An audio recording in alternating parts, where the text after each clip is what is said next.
మరమరాల మిర్చి తయారీ విధానం చూడండి ఫ్రెండ్స్. మరమరాల మిర్చి, 1 కప్పు మరమరాలు, 1 టమాటా చిన్న చిన్న ముక్కలుగా కట్ చేసుకోవాలి, 2 ఉల్లిపాయలు, 1 పచ్చిమిరపకాయ, అవి 1 టమాటా అలా కట్ చేసుకున్నాను. ఇప్పుడు దీంట్లో రుచికి సరిపడినంత సాల్ట్,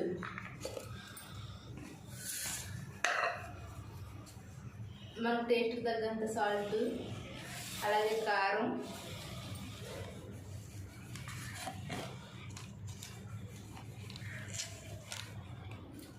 కూడా వేసుకున్నాను ఫ్రెండ్స్.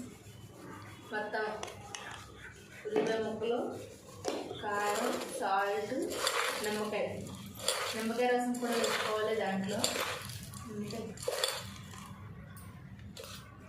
నిమ్మకాయ రసం ఆ చేస్తే దాంట్లోనే మసాలా కూడా వేసుకుంటున్నాను. ఇది అంటే అన్నీ కలిపి ఉంటుంది కదా గరం మసాలా, అందుకని ఆల్ మిక్సింగ్ కదా, అందుకని నేను ఆల్ మిక్సింగ్ మసాలా చేసుకున్నాను.